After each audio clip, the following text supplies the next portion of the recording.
for the small. Lay a big hit and pass a kick the ball. This game is for us all. From Seattle down toward the Keys, this game is you, this game is me. Cast dogs and steer, be the tree. This game is America, so sing it loud with me. College football forever. College football forever. Downtown LA, Starkville sit. 1 week you're up next, take a dip. Run the rock or let it rip. This game is America. All say, can you sing it with me? We just stepped on her face with a hot-tail broken across her nose. Whoa, Nelly! College football forever. College football forever.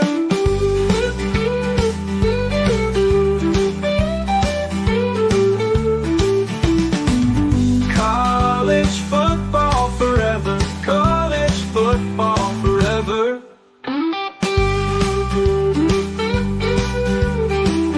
College football is a year-round discussion with these two. Here's JC and Morgan. Mike Morgan of ESPN and JC Shurburtt of 24/7 Sports have you covered. Beginning right now. Welcome everybody. It is a special late night installment of JC and Morgan. I think this might be the latest one we've ever done in the nearly 300 episode history, 10-year history of JC and Morgan, but we figured why not? You know, we've done special shows. We did one a few years ago that was very popular on the day of the selection, the playoff selection, like literally that afternoon. I think it was afternoon back then. Heck, I can't remember. But we've never done one right after the national championship game until tonight. This is a special one we're going to go straight through. It's like a DJ saying commercial free rock block. We are, of course, powered and presented by Advocare, and I'm still going off the energy off the Spark I took this morning from Advocare. The Rehydrate I took after a little workout this afternoon. Other than that, JC, I'm on pure adrenaline. That was a lot of fun. The game itself. You've got the IU visor. You wore that before the game. I want to just point this out. You can't call him a complete bandwagon fan because he had this on this morning. Man, let me just say this. Like most games, I don't have a dog in the fight. You know, doing my job, what I do, it's to not have a rooting interest. But I'd be lying if I didn't tell you I was rooting for Indiana. I picked Miami. I picked Miami certainly to cover, and they did. But I thought Miami had a very good chance of winning this because I didn't think Indiana would be able to block the two ends. And quite frankly, they never did. But Indiana is so well coached, and they have so many quality players that they were able to overcome that and win the game. And JC, I don't want to sound too corny when I say this, but I think it's a win for college football because I just think of all the fan bases that are continually told, yeah, we can't win this thing. We're going to try to be a 10-win team. We're going to try to maybe compete for a conference championship, but we're never going to be invited to the big boy table because very few teams have been. And I'll end my little monologue with one stat that I just caught at the end, and I didn't know this until Chris Fowler said it. This is the first time a team has won the national championship that had never won one before since. Want to take a guess at that? Did you catch Fowler's stat on this? I didn't think about this. The first time national champion since it has to be the Gators in 96, right? Correct. Yeah, Florida. Good job by you. It's about 29 years ago. Yeah, because it's college. It's hard to break through in this sport. Incredibly hard. But I didn't think it was that long. I started thinking to myself, and even though Clemson was kind of irrelevant for a long time, they did win one in 81. Won one in 81, yeah. And then like BYU even won one in 84. But let me say, so from 96 on, like, was there any big surprises of a national champ? Like Clemson's first one, they were a pretty big underdog, right? And they wound up beating Yeah. Alabama. But there hasn't been like, just a program that has no tradition, no nothing. You have to understand to really appreciate this. Indiana wasn't just like an underdog story the last couple of years. They were one of the worst programs in the history of the sport. And they hire a guy from JMU, and nobody thought twice about it. They start 5 players. They start 5 players from JMU. And they wind up winning the national championship and going 16-0. It's first ever 16-0 team. I do think it's great for the sport of college football, and I'm not afraid to say that, even if it sounds a little hokey. Yeah, as our producer points out, they're the first 16-0 team since 1894. 1894. I I wasn't counting that one. I think they played multiple games in 1 week back then. You Yeah. didn't. I think Sewanee went on a train and played like 6 teams in 7 days back in those times. There's a story about that. But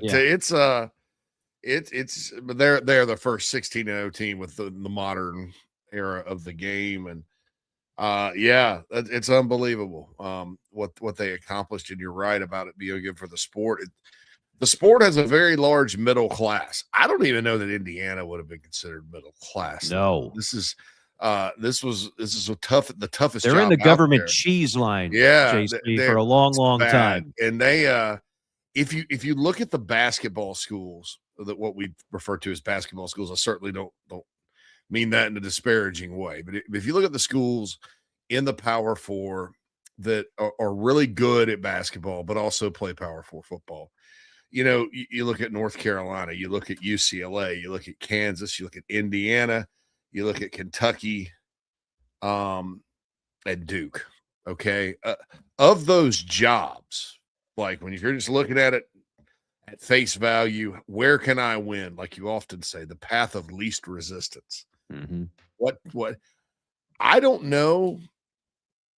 I think maybe for the one you would take 6th out of those 6, you could probably debate Kansas and Indiana.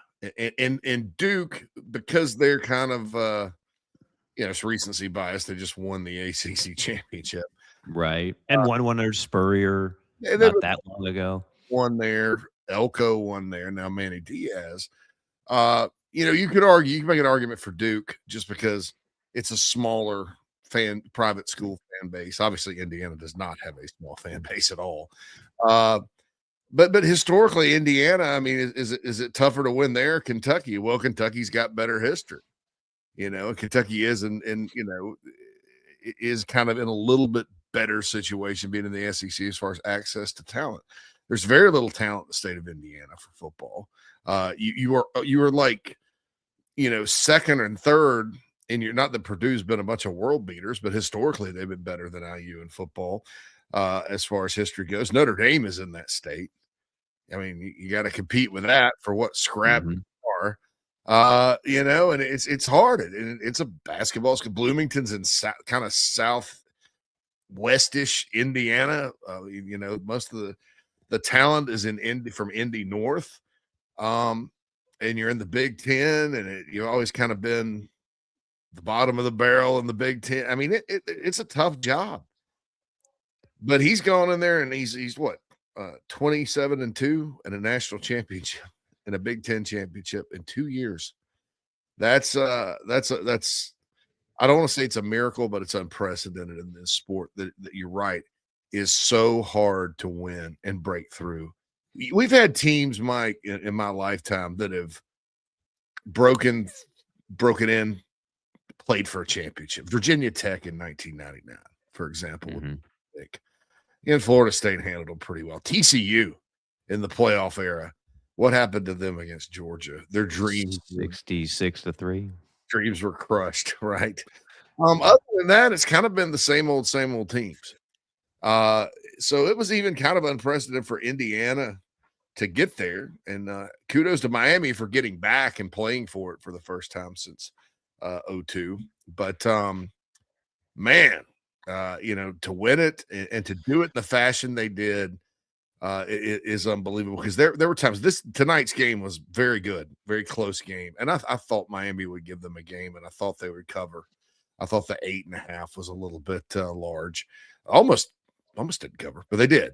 So it was a fantastic football game. Hats off to Miami for getting there. I think that Mario Cristobal deserves a lot of credit for how his team played. They were kind of the last team in the playoffs, and then they get all the way there. But if you look at what Indiana did, I mean, boy, who's really beaten, even in the DeBoer era, who's beaten Alabama like that with something on the line? Nobody. Oregon, Dan Lanning's 26-3 the last 2 years at Oregon. One loss was to Ohio State in the Rose Bowl last year. The other two are to Kurt Cignetti and the Hoosiers this season. Yeah, that's a good football program. And if you would have told me that I needed to place a sizable bet on something and I had to draw it out of a hat, and I drew out of the hat, Oregon will win a national championship before Indiana in football, I'd have gone ahead and spent the money. Of course. I would have spent the money. But here we are.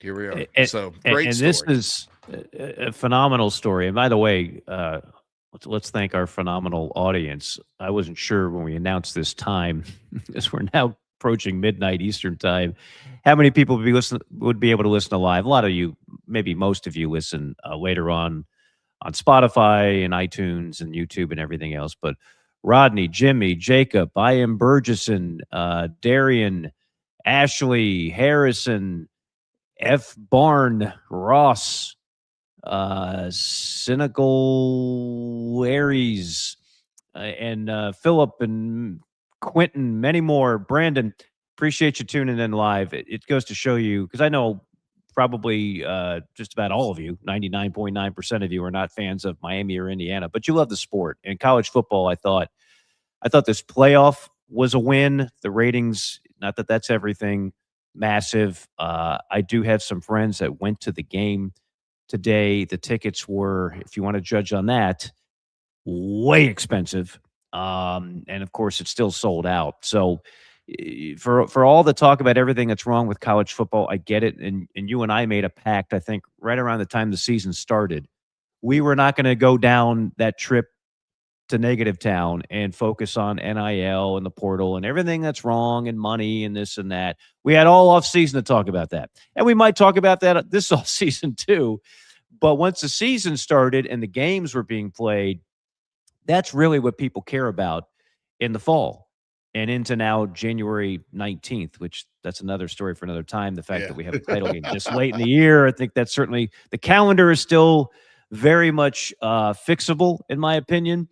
We need to get there at some point, but nevertheless, this is the story itself. Like, the game was great. It started off a little sluggish. People always want to see offense. I'm one of those people too. If I watch 9-3, I'm not going to say, well, it was great defensive battle. I'm probably going to say, well, the offense could have been a lot better. Tonight, Mendoza could not get cozy in the pocket at all. And don't feel bad if you're Indiana, because Miami did that to everybody. It's why I was so high on Miami most of the season, is because watching Mesidor and Bain, I go back to Copeland and Curry, 92 Alabama. Very few teams in college football have not one but two elite defensive ends. When you have that in college football, you're so far ahead of the game. They had it. They have a cornerback who, if this were a basketball game, he would have fouled out. We don't call pass interference anymore in college football, apparently. This whole mutual combat crap is ridiculous. If you ever played the wide receiver position, you know that if a defensive back is allowed to grab your jersey and impede progress, it's almost impossible to catch the ball. So if you're not calling that, I get it. Let them play. Let them play. Let them play means don't call holding on every play. Let them play means, like toward the end there when Miami had a hit out of bounds, it could have been a late flag. It was so-so. I'm glad they didn't call it. That's let them play.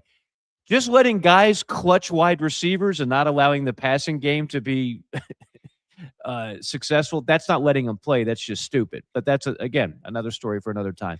What I love about this, the way this season ended overall, is that, again, it gives a lot of people hope moving forward, because it wasn't just Indiana this year. If we widen the scope a little bit, JC, it was Vanderbilt again. It was Diego Pavia who finished in the second in the Heisman Trophy race, and they also had a great year. We had 2 Group 5 teams. I realize that's probably one too many for the playoff, but we do have good stories like Tulane and James Madison every year. We have other programs that are doing good things in college football that are not all blue bloods.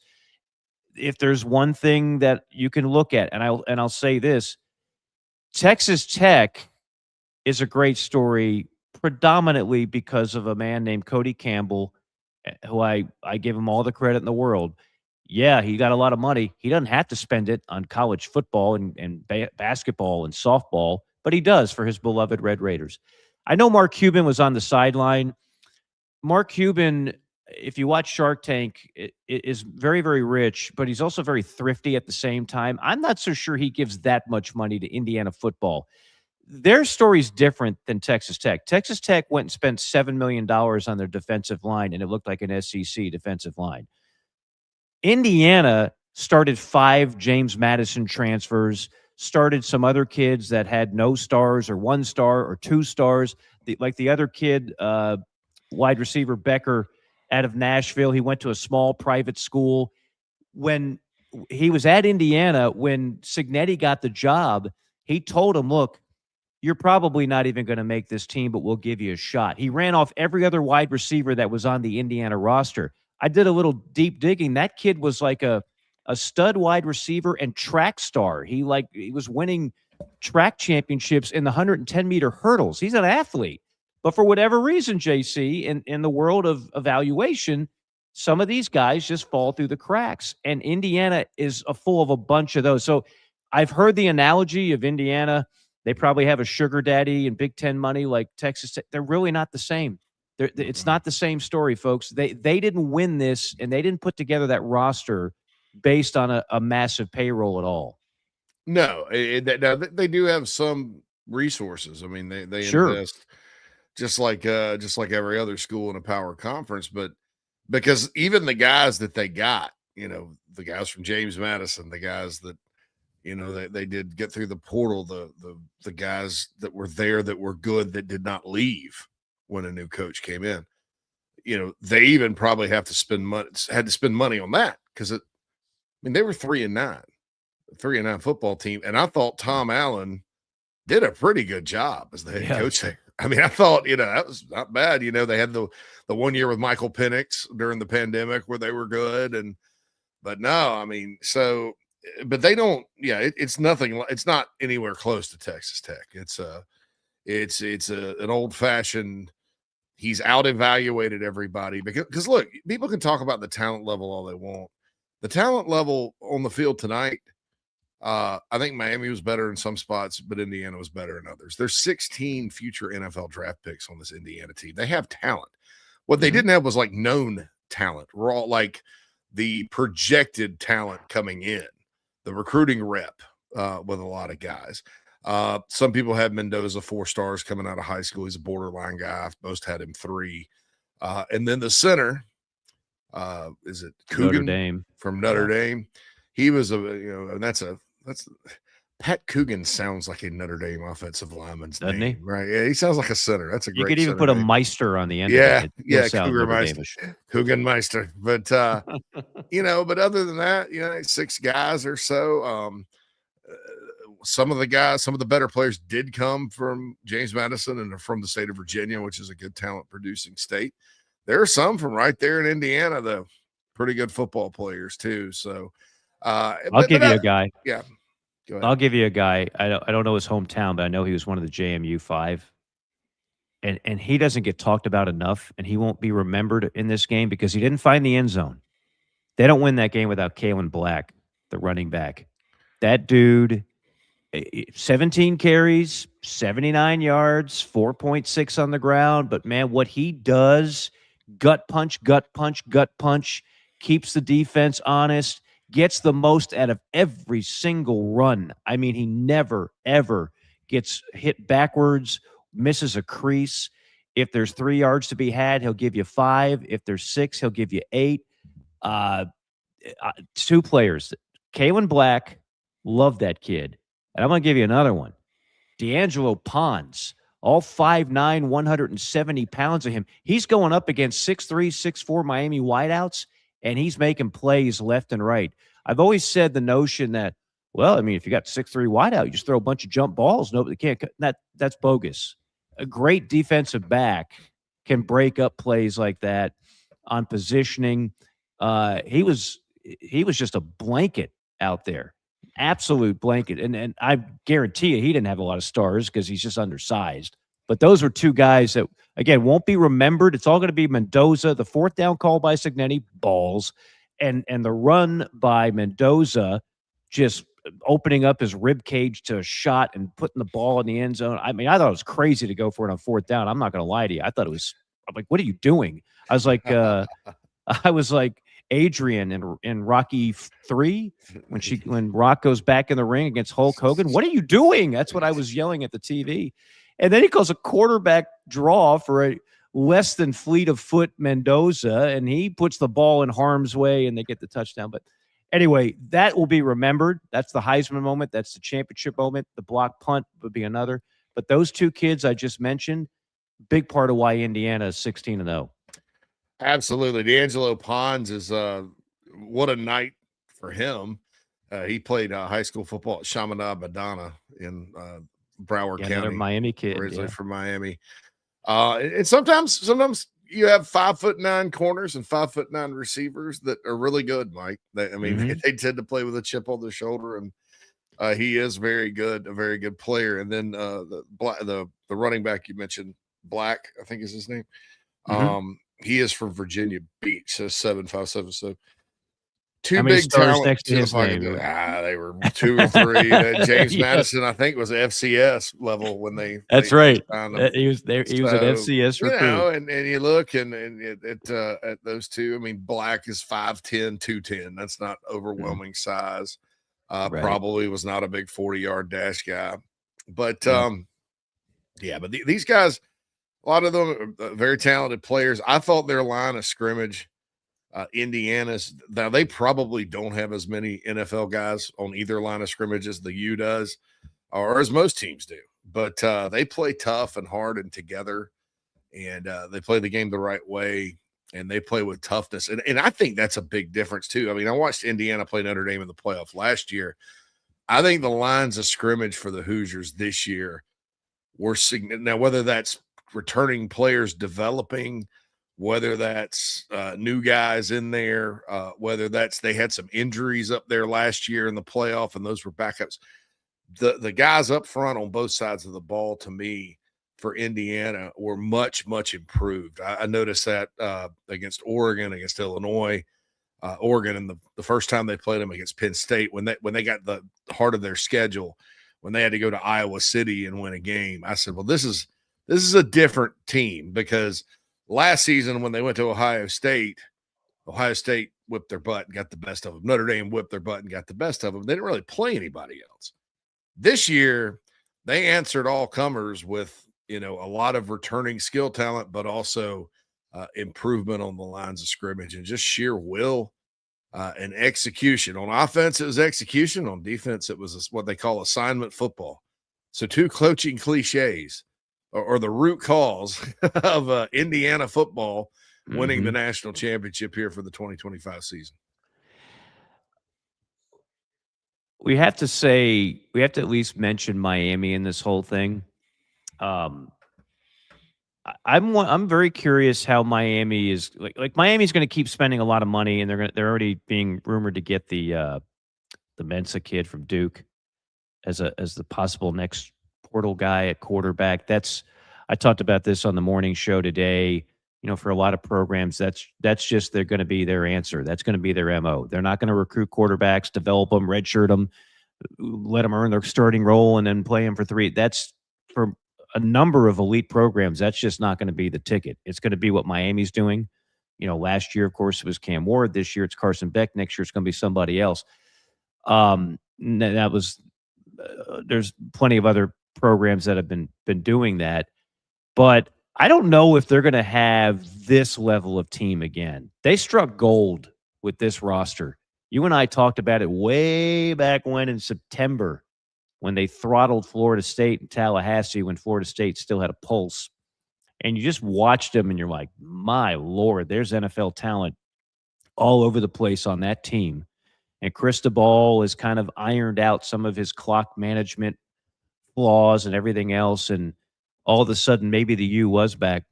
But I wonder if they bounce back from this as quickly as a lot of Miami fans are hoping they will. This is a stinger. You know, they'll keep spending money and they'll keep getting athletes from South Florida, but I don't know if they'll be this close again for a while. This was the one that really it felt like it might be their year, even though Indiana was the great story. It felt like this might be Miami's year, and of course, by 6 points, it was not.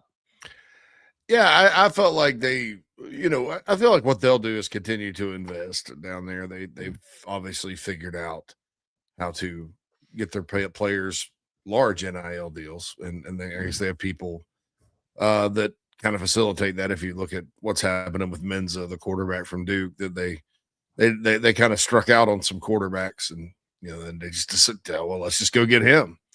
And Duke people are surprised, but I'm like, did you not just jack him from Tulane? I mean, and offer him all this money, and so why are you surprised he's leaving for more money? That's nothing against Menza. He's a heck of a quarterback, but they'll continue to compete. In the ACC, you've got, Clemson's coming off 7-6. Florida State can't seem to get it right. Virginia Tech has new life with James Franklin. We're all coming off a season where Virginia and Duke played for the title because of the tiebreakers. There's an opportunity, I think, for Miami to kind of use this to build within their conference, which is something they've never done. They still didn't win the ACC this year. They still didn't play for it this year. They've only played for it one time, and kind of become that new team in the ACC. And if you do that, in theory, you're going to continue to make the playoff and get a crack at it. I do believe, though, Mike, this was one of the best rosters in college football when you talk about how many good players they had. You look last year, I thought Ohio State was the best roster in college football. I think Miami was just one of them. I think Texas had a lot of dudes. We'll probably go see that. And then a handful of others. Best roster does not always win. Historically, it usually does. But, and then if they had won tonight, I thought that then it'd be interesting to kind of look at the fact that we've had in the 2 12-team playoff years, 2 national champs. One was an 8 seed, one was a 10 seed, but they were probably at some point during the year we all looked up and said that's the best team. Ohio State last year, maybe this year. They just kind of screwed around and lost 2 games during the regular season. So would that become more common? Would have been my question. 2-loss national champ.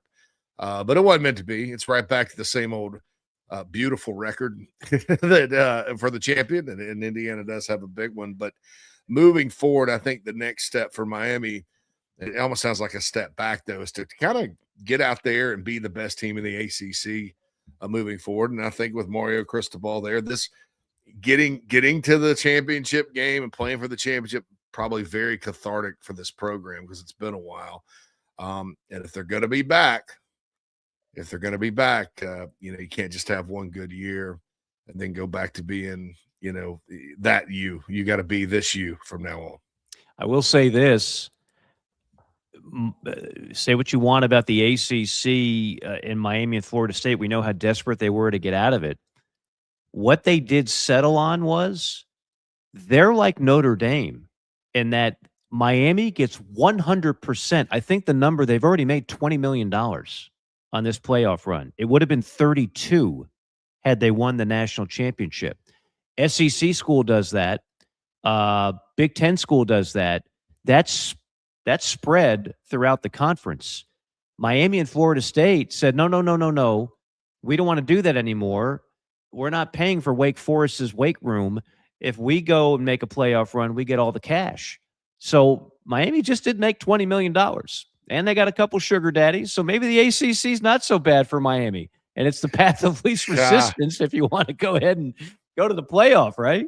Yeah, as in Clemson and Florida State were like, just assuming, which is always dangerous, and they didn't get paid as much as Miami will end up getting paid, and it's kind of funny because there was a big debate as to whether or not Miami or Notre Dame deserved to get in. Oh yeah, And here Miami they was the are last team going all the in. way. Yeah, they're the last team Miami's in. the last team in, and almost won the damn thing. And it was legit too, man. You Kyle Field, first playoff game in the history of A&M football, even though it was an early game. Kyle Field's loud. It's tough to go win there, and they did. And they did it with defense. Then Ohio State, Ohio State had a weird year because they beat Texas in the first game, and then they played absolutely nobody ever until they played Indiana, and nobody. It's like Ohio State showed up at the Big Ten championship game, and everyone's like, "Oh, hey, how's it going?" Feels like we hadn't seen you in a while.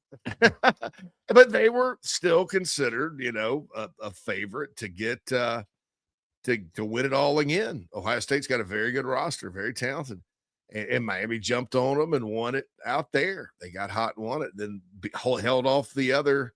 I don't want to say Cinderella, but the other middle class team that was trying to make it, an Ole Miss, which was a fantastic story, and kind of spoiled the people that pull for underdogs like myself. The dream matchup of Ole Miss Indiana for the title, but they had a really good year. They showed some things this year, Mike, and they do get to cash a check, a big one. But they showed some things this year that that have been kind of going the other way for Miami through the years. Like, here they, I remember when they opened against Alabama a few years back, and everybody's like, oh, the U, they're back. They beat Alabama in the opener. Alabama just thumped them. And they've kind of done that for a while. But I will say that, showing the resiliency and getting there and earning it like that, even though they did lose the championship game, I think that'll make cashing that check even sweeter for the U when they get it from the ACC. Yeah. We'll read some of these comments later on. I'm amazed at how many people are as awake as we are as we've officially hit midnight on the East Coast. JC, where you are, 11 p.m. Brandon says, is Bain a top 5 pick? In my mind, abso-freaking-lutely. If you look at the most valuable players in the draft, very often everybody agrees quarterback's number one, and Mendoza might very well go number one. Some people have doubts on that. I've talked to some scouts that are like, no, I don't think he's even first-round talent, even though he will go first round. That's fine. Everybody's got an opinion. But defensive end, guys that can put heat on the quarterback, those are highly coveted. Bain is that dude. He is that guy, and I don't think he did anything to hurt his stock tonight.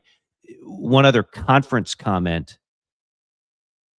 It's going to be discussed, JC. Look, I think we do a good job on this show. This is a national podcast. You and I are both quote unquote SEC guys, but I think we're very fair. We don't root for the demise of other conferences. We didn't want to see the Pac, for example, get blown up to smithereens. But when you hire consecutive inept commissioners, that's what happens. I don't sit there and say, this conference sucks or that. I mean, I'll point out some are stronger than others, but I don't root for the demise of anything. I think college football is healthy as a sport when you have some balance. But I guarantee you, the anti-SEC fan base, name it out there, and they had to hear how good the SEC was for a long time. They're going to point out it's the third straight year that the SEC was not in the title game, and we now have had 3 consecutive Big Ten champions, Michigan, Ohio State, and Indiana. And Nick Saban, who is unbelievably good on every studio show he's on, he really, really is. He said something I loved, and he said it halfway jokingly today on the pregame show, JC. He said, well, here's the thing about NIL. When I was coaching, the only way Southern kids ever wanted to go up north is if you paid them, which, as we know, back then that would have been illegal, but this just in, it happens. Now it's 100% illegal, 100% legal. And this just in, Big Ten schools are flush with cash. They all are. I don't know if Indiana does have a true sugar daddy, but I know they got a lot of money. Why? Because they're in the Big Ten, and their TV money is massive. and their endowments are massive. So the Big Ten is pretty much putting everybody else on notice that, hey, yeah, it's colder up here. Yeah, we're some of us are near the Rust Belt, and we don't have maybe we don't have the tailgating down like the SEC does, but we can play some ball. And if you give us the ability to get great players, we're going to coach them up, and we're going to play with anybody. And right now, they've got bragging rights. Yeah, agreed with that. It's the thing that gets lost sometimes, if you look at the stadium tonight, that's Miami's home field. Yeah. Now Hard Rock Stadium, I've seen it when Notre Dame's come to town or another team, and the other school has a lot of fans in the stands. Don't get me wrong, but not like tonight where they took over, boxed out, man. And that's in Indiana has, I think, more living alumni than any other Power 4 school in the country.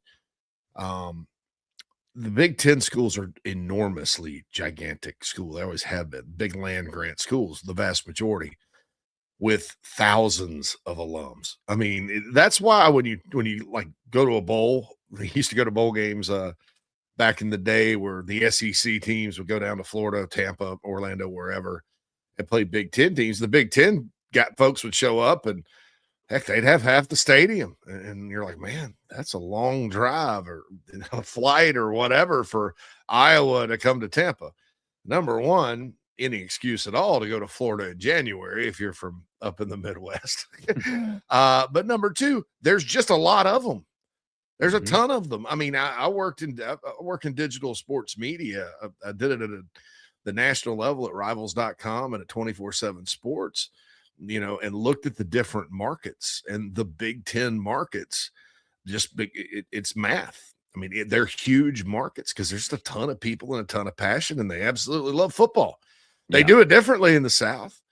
They don't really complain about, except unless you're Ohio State, that had too many noon kickoffs, but like at Wisconsin and Iowa, and I mean, in the Midwest, they like the 11 a.m. local time 11 kickoffs. They like that, because kegs and eggs, that's what they're used to. So it is a little different. And there aren't as many players in the primary Big Ten footprint as there are down south. But, like a lot of kids from Virginia, which is a great football state, on Indiana's roster. So kids from Florida and all over. And most of your Big Ten rosters, they have a heavy dose of Ohio, and then they kind of go around the country and bring kids in, and they have the resources to go realistically do that and build competitive rosters now. And a lot of it is tied into the size of their, call it, community, boosters, alums, fans, whatever. So that's that doesn't surprise me at all that in this era, the more people you have supporting, obviously, the more dollars you have and the more resources and all that. And I think you look in the stands tonight, it was history for sure. And Indiana fans definitely have traveled to support basketball through the years. They're good fans. But that just kind of shows you what you're dealing with in terms of the vast numbers of supporters that some of these Big Ten schools have. Well, and since you mentioned basketball, I've said this a million times, and even more so since I kind of married into a Kentucky family. But everybody you say Indiana and you say basketball school, the way you say Kentucky and you say basketball school. And I guarantee you, Kentucky fans, knowing them the way I do, they're looking at this more than anybody and saying, "How come we're not doing that?" Very similar, and very similar in that, just like I always talk about with Kentucky fans love football. They tailgate for football. They've spent a lot of money on football. Mark Stoops was one of the top 5 paid coaches before he got fired eventually. They invest a ton in football. You can be good at both. Fan bases have enough attention span where they can be like, I want to win at football, September, October, November, or maybe now even through mid-January. And then I also want to be in the Final Four in basketball. It's not impossible. You can do it. And fans love both sports. So Indiana fans, it's a basketball school. They love football in Indiana. The Colts have always done well in terms of attendance. Indiana just has sucked, so they haven't had much to cheer about, unlike their border rivals in Wisconsin has had some great moments, and Ohio State and Michigan, but they love football in Indiana. They just haven't been good at it. Oh, there's no question. I mean, that's what it's been good. And a lot of it has to do with, there's not a lot of football talent in the high school ranks in that state. It doesn't mean there's none. And I still don't think that, although, it's more, the closest big city, Chicago, for Notre Dame. It's considered sort of Chicago's college team rather than Indiana. Notre Dame's in Indiana, and it means something to the handful of players that are there, especially when you go north of Indianapolis. And so it's tough if you're the Hoosiers. Basketball's kind of always been your thing. And, there was a movie about how about that? The movie Hoosiers, about the Hickory High basketball team that won it. And we've always, the DNA or the outside perception of Indiana has always been that it's a basketball state. It's because they are good at basketball and there's underdog stories. But how about that underdog story there as it applies to this thing? You got me thinking. Unbelievable. Sadly, we lost Gene Hackman this year. They could have done the Indiana documentary and had Gene Hackman been the narrator of the Hoosiers championship in football. That would have been too much synergy. My head would have exploded just thinking about that. It would have been awesome. Crazy. We won't take too much longer. I do want to mention we'll get to some chat row here in a second, and I do want to get your thoughts on just the season as a whole, JC, as we kind of put a bow on it. We're not going to stop JC and Morgan in the offseason. We never do. But I do want to just have some immediate thoughts on that. Do want to mention also that we're presented by Advocare. Again, promo code Mike Morgan, that's me, 20% off your entire order, not just like one item. I was talking to a good friend of mine. He's like a health nut. He's always preaching to me about, hey, you got to try this, you got to try that. And I said, well, have you tried this? And I showed him Spark, and he goes, I've heard of it. And he goes, is there any sugar in it? I said, no. I know you wouldn't support that. He goes, okay, that's good, Mike. He said, but what about the vitamins? I said, look at it. I don't even know what half these are. I just know it's good. And he looked at it. He goes, wow, this is actually really good stuff. I did not know this. I converted a health nut into Spark. That's one of the many great products that Advocare has. Advocare.com. I've been using it for nearly 15 years now. Spark in the morning, not coffee. Rehydrate after workouts. You have stuff that can help you sleep. You can have stuff for anti-aging, all kinds of stuff. It's all there on one website, all delivered at your door. And again, you don't have Mickey the meathead having to talk to at the GNC store and leading you the wrong way. That's always a plus as well. Rodney starts off chat row this morning. I can say this morning now because we're past midnight. Bandwagon fan. Yeah, he saw my Hoosiers. Yes, for tonight, Jimmy, Rodney, you're right. I'm a bandwagon fan. Jimmy says glad Indiana won. Jacob says Miami plus 8.5 still hit though. You're right, Jacob. That would have been my play if I did that kind of thing. There's a lot of fans saying what I am Burgesson saying, why not us? And that can apply to a number of schools. I know we have a big Gamecock contingent, and that certainly applies to a program like South Carolina. Yeah, why not us? Why not us? Why not? There's a whole lot of that, as you can imagine. Yes. Ashley says a lot of issues with college football, but it's hard to argue the sport's current opportunity of leveling the playing field each season with NIL and the portal. Totally agree, Ashley. I think so many things that have happened. College football is not smart enough to do this intentionally. Like greed drives college football on everything. But sometimes, just like capitalism, to quote the great Gordon Gekko, greed can be good. Some good things have come out of greed, I guess, in the case of football, wouldn't you say? Yes, absolutely. And that's an unintended consequence, as is evidenced by articles that came out this week where I believe the Texas AD, the Ohio State AD, the Notre Dame AD, the Miami AD, they all were talking about how, I just don't think the cap's going to be enough, the spending cap. The blue blood schools are kind of looking at it going, well, gosh, we just, because their answer to everything is just outspend everybody to restore order. I don't think that's the answer either. But yeah, it's thrown a wrench into it. And this Indiana winning a national championship in football is a big eye opener. Not only for the blue bloods that got their teeth kicked in by this team this year, but also for the vast middle class in college football You mentioned Kurt Signetti got a lot of people fired. Yeah. That will continue. And as these stories continue and teams gradually break through and win, because I don't think this is the last time this is going to happen. It may not be for Indiana, but another school will come up and do well in this era and win it all and have a breakthrough, hopefully. And as they do that more and more, other schools are going to be like, well, wait a minute, why isn't our guy getting us there? And so that's going to be an unintended consequence as well. But I think absolutely it's something that it's so hard. Like you mentioned, we hadn't had a first-time champion since the Gators in '96, and the fact they won one under Steve Spurrier surprised nobody.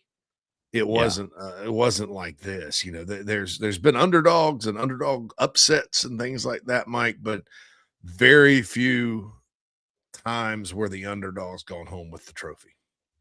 With hiring a coach who I believe is now 27-2 at Yes. Indiana, who is, when they hired him, was just short of being eligible for Social Security. That none of this makes sense. A former quarterback at West Virginia that bet on himself and left a job at Alabama to see the head coach of IUP, and then Elon, and then JMU. Like, it didn't just like, oh, JMU when he was 35. No, he grinded and grinded and grinded. He is the ultimate. It's a Hollywood script story, to say the least, when you're talking about Signetti. Harrison says Mendoza, one of the gutsiest plays I can remember on that quarterback draw, given the circumstances. Unreal will to win. You're almost running out of superlatives for that kid. 100% agree. And again, it was not going to be his night to throw for a bunch of yards. He had no time to throw, but he didn't get frustrated. He didn't force it. He didn't pull a Gino Torretta and just kind of vomit all over his shoes. He played a complete game and found the big plays that he needed to when he needed to. F. Barn. This game shows coaching matters. It's not just getting a bunch of great Jimmies and Joes. Signetti walked on college football water, took a bunch of no-names from nothing to the top in 2 seasons. Well, there's a lot to be said about that. Coaching always matters. There's no doubt about that. I've always said, if you give me the choice, I'll take the team with the elite players versus a coach that's got not a lot of talent. In this case, I think, and Urban Meyer used a line, and I'm gonna flub this a little bit, JC. He said it's the most maximized talent team he's ever seen in college football. Did you catch that? Because I know you're a big Urban guy with the podcast and everything else. Well, college football is not a talent game. It is a talent maximum. I'm sorry, not college football. Football is a talent maximization game. Mm-hmm. There are guys all over the NFL that probably just raw God-given ability-wise, there's probably 10 guys that were better, that were teammates with them, that had more talent. But so much of the sport is what's between the ears and what's in the chest, and the work you have to put in, the discipline you have to have for yourself to get there, and that's just individually. Then you got to have the discipline to go take the coaching and play as a team and understand the game and the assignments and all that. It's hard, man. And so, yes, that football is without question. My friend Jerry Hamilton, who we used to work together 24/7 Sports, we always talked about how it's a talent maximization game, and the teams that are going to be good and the players that are going to go on and to do great things and play in the NFL, they are all, even Saban, that's what he did. He had a lot of raw ability, raw talent, but look how good he got his guys. Then there were other 5 stars and stuff who went elsewhere that didn't quite make it, right? Mm-hmm. He maximized that talent. So, and I think because the baseline, there's no more Alabama, there's no more Georgia under Kirby, those 2 years where teams are just far and away better. But because the baselines are closer than they've ever been, then it's even more so that the teams that are going to win it all are the teams that maximize what talent they have. Because if everybody's kind of close, then what's the differentiator? it's going to be that Yeah. that You can't maximization. And Urban's right. you can't stockpile players like some of Saban's teams, Georgia's 01-02 teams. Those were, 21-22 teams. They were stacked. I don't think we have the super team anymore. I don't think we're going to have 2019 LSU for that matter anymore. I think it is going to be a little bit more. I don't like the word parity. That has got a negative connotation, but the playing field has definitely been leveled a little bit. I think it's safe to say that. Where'd it go? Where'd it go? Where'd it go? Philip says, "Revenge of the Nerds just won the national championship. Congrats, Indiana." Yeah, Lewis, Tri-Lambs. the Tri-Lambs, the Moos, Lewis and Gilbert, Booger. Who was the guy with the limp wrist javelin throw? Lamar. They all won tonight. Yeah. That's her. Yeah. That's a dimer. Come on now. Who's with me? Revenge of the Nerds. Not 2 or 3. The original. The original. Unbelievable. Quentin. I still remember a couple years. Nice. Yeah. Go ahead. I still remember a couple of years ago when CBS took over the Big Ten television package. Yeah. And some SEC people, like, how they have CBS does a great job with the production of their games. I would still agree. Mm-hmm. So they took the production from the da da da da da da da, and it was the Memorial Stadium in Bloomington. It was about half full. I was like, oh man. And you were looking live. Everybody got a chuckle out of it, and here we are, So here we are, 3 in a row. 3 in a row for the Big Ten. Give it up to the Fighting Tapiti. Gosh, it's after midnight. Patites, right? I got that right. Yeah. I'm trying to get everybody a shot here. Kind of like Florida State in 96. Florida had to go shotgun in the national championship because of FSU's DNs. Great astute observation there, Brand. That's exactly what they did. Spurrier was never a shotgun guy, but in order for Werfel to have time to throw, it's exactly what he did. What he did.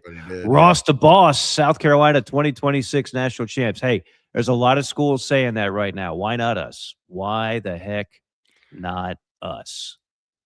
Oh, I'm trying to get. Oh, here we go. SC Scout Guy. I'm glad that Lee Corso was able to hang on long enough to see this. Yeah, it's a great point. Lee Corso's smiling right now. He was he always held head coach special admiration for his time coaching the Hoosiers. That's cool. I didn't even think about that at the time. Good stuff there. Shoot, I could go.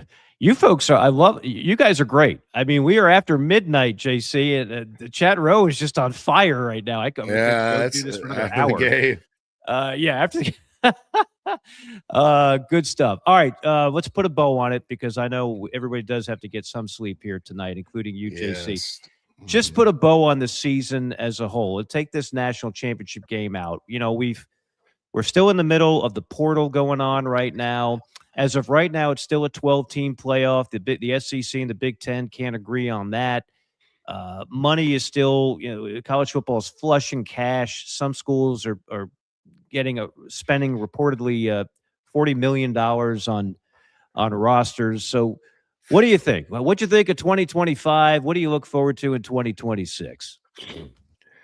I thought it was a year where, on the field, there were a lot of breakthrough teams and a lot of things that were different and a lot of things that were the same. And it was once again another off season of it being an impossible sport to predict. We're still going to talk about it and analyze it and say what we think may happen. But I sat here and wrote down the preseason AP top 25 while you were going through chat row. Texas and Penn State and Ohio State and Clemson were the top 4. Ohio State's the only one that made the playoff. Georgia was 5th, Notre Dame 6th, Oregon 7, Bama 8, LSU 9, Miami was 10th. Arizona State was 11th, Illinois 12th. So where was Indiana? 20th. And that was coming off a good year. A&M was 19th. Texas Tech was 23rd. You had Florida at 15, South Carolina at 13. Those teams had losing records. Michigan 14th. I guess that was about accurate. Oklahoma made the playoff. They were 18th.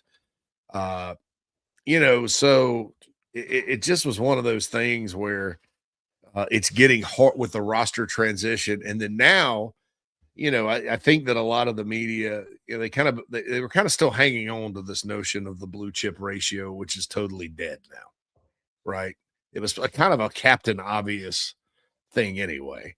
But, a team with 7 blue chip recruits basically just won it all. And we're pretty doggone dominant against certain teams that do spend money and recruit at a high level star-wise.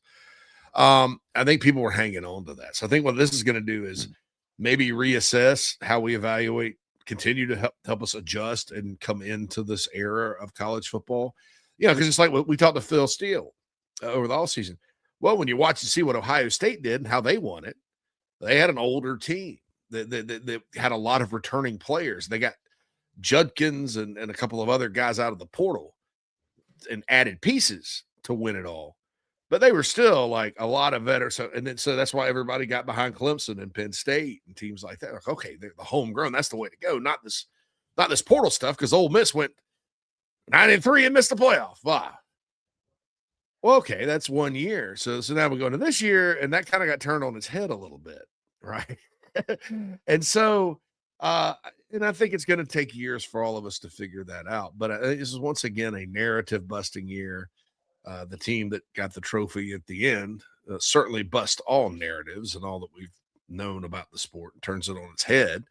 And so daggum good football along the way too, and some intriguing moments and big games yet again across the whole landscape. And, and I say that knowing that in our future episodes, there are a lot of things we need to dig into. There's a lot of things that have made me mad recently about kind of where we're heading with some of the deciders in the sport. There's no leaders in college football. There's just deciders. And I think all that needs to be worked out, but that's not for tonight. Tonight is just, I'm just happy. All smiles. Blessed that got to experience another college football season. It sucks because again, the clock is on again. 7 months till week 0, JC. 7 months till weeks until the game in Ireland, whoever that is this year. I think it's Georgia Tech and somebody maybe, but just blessed to be a part of this season. Blessed to live on this earth.